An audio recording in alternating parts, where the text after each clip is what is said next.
इस वक्त की बड़ी खबर तहलका के पूर्व एडिटर इन चीफ तरुण तेजपाल से जुड़ी सामने आ रही है।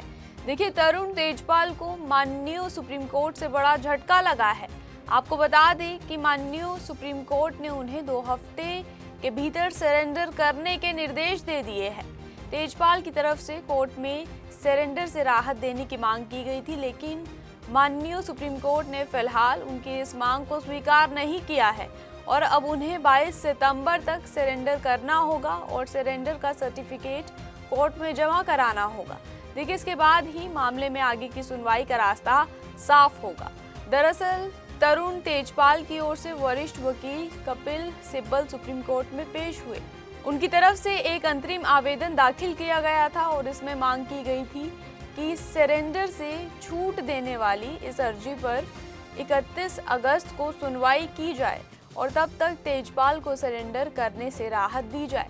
लेकिन गोवा सरकार ने इस मांग का विरोध किया है। देखिए, गोवा सरकार की तरफ से सॉलिसिटर जनरल तुषार मेहता ने माननीय सुप्रीम कोर्ट के सामने दलील रखी कि तेजपाल को पहले सरेंडर करना होगा। उन्होंने माननीय सुप्रीम कोर्ट के नियमों और पुराने फैसलों का हवाला देते हुए कहा कि अगर कोई दोषी व्यक्ति सरेंडर नहीं करता है तो उसकी अपील को आगे सुनवाई के लिए सूचीबद्ध नहीं किया जा सकता। यानी सरकार का साफ कहना है कि पहले आत्मसमर्पण हो और उसके बाद ही मामले में आगे की कानूनी कार्यवाही की प्रक्रिया आगे बढ़े।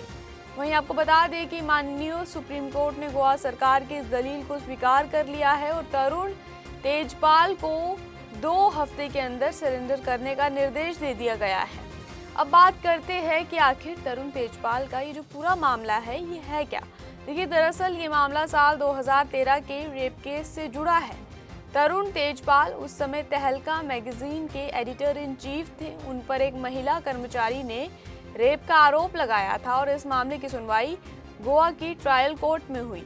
साल 2021 में गोवा की ट्रायल कोर्ट ने तरुण तेजपाल को बरी कर दिया था, यानी ट्रायल कोर्ट ने उन्हें आरोपों से मुक्त कर दिया था। लेकिन गोवा सरकार ने इस फैसले को चुनौती दी और मामला आगे हाई कोर्ट तक पहुंचा। इसके बाद 6 अगस्त को माननीय बॉम्बे हाई कोर्ट की गोवा बेंच ने ट्रायल कोर्ट के फैसले को पलट दिया। माननीय हाई कोर्ट ने तरुण तेजपाल को दोषी ठहराते हुए उन्हें 10 साल के कठोर कारावास की सजा सुनाई। वहीं माननीय हाई कोर्ट के इस फैसले के बाद तरुण तेजपाल ने सजा के खिलाफ माननीय सुप्रीम कोर्ट का दरवाजा खटखटाया। आपको बता दें कि उन्होंने अपनी अपील के साथ सरेंडर से छूट देने की भी मांग जो है वो की थी, लेकिन अब माननीय सुप्रीम कोर्ट ने उन्हें राहत देने के बजाय पहले सरेंडर करने का निर्देश दे दिया है। यानी फिलहाल तेजपाल को कोर्ट के आदेश के मुताबिक तय समय के अंदर आत्मसमर्पण करना होगा।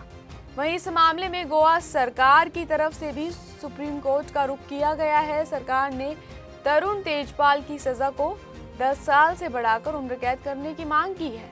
हालांकि सरकार ने उनकी दोष सिद्धि को चुनौती नहीं दी है। अब माननीय सुप्रीम कोर्ट के ताज़ा आदेश के बाद सबसे अहम तारीख 22 सितंबर है। तेजपाल को इस तारीख तक सरेंडर करना होगा और उसका सर्टिफिकेट कोर्ट में जमा करना होगा। देखिए, इसके बाद ही उनकी अपील और सरेंडर से जुड़ी आगे की कानूनी प्रक्रिया पर सुनवाई का रास्ता साफ होगा। तो देखिए, कुल मिलाकर 2013 के रेप केस से शुरू हुआ ये मामला अब सुप्रीम कोर्ट तक पहुंच गया है। माननीय सुप्रीम कोर्ट तक ये मामला पहुंच चुका है। पहले ट्रायल कोर्ट से बरी हुए तरुण तेजपाल को माननीय बॉम्बे हाई कोर्ट ने दोषी ठहराकर 10 साल की सजा सुनाई थी और अब माननीय सुप्रीम कोर्ट ने उन्हें फिलहाल सरेंडर से राहत नहीं दी है और 2 हफ्ते के भीतर आत्मसमर्पण करने का आदेश दिया है। अब देखना ये होगा कि आगे माननीय सुप्रीम कोर्ट इस मामले में क्या फैसला सुनाता है और गोवा सरकार की उम्र कैद की मांग पर क्या रुख अपनाता है। देखिए, फिलहाल सबसे बड़ी खबर यही है कि तरुण तेजपाल को 22 सितंबर तक सरेंडर करना होगा। खैर, इस खबर से जुड़ी अगर कोई भी अपडेट सामने आती है तो हम आपके साथ साझा जरूर करेंगे। Market goes up, market goes down, but legacy stage. और लेगेसी बनाने के लिए सिर्फ बिल्डिंग नहीं, विजन चाहिए।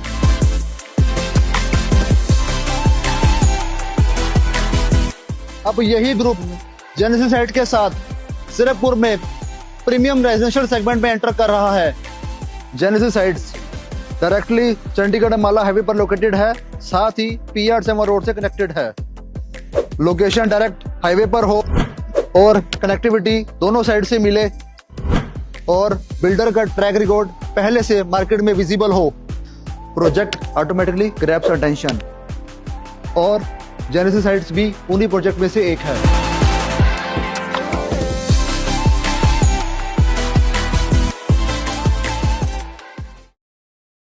इसी के साथ हमारा चैनल आपके साथ वादा करता है कि निष्पक्षता के साथ पत्रकारिता करेगा। हमारे चैनल का कोई भी पत्रकार ना ही किसी से कोई तोहफा लेगा, इश्तिहार लेगा और ना ही किसी को ब्लैकमेल करेगा। वहीं हमारे चैनल का मकसद है लोकतंत्र के चौथे स्तंभ को मजबूत करना। इसी तरह की नई और ताज़ा खबरों की अपडेट्स को देखने के लिए जुड़े रहिए हमारे साथ। देखते रहिए day to day news Bharat और हमारे चैनल को लाइक, शेयर और सब्सक्राइब करना ना भूलें।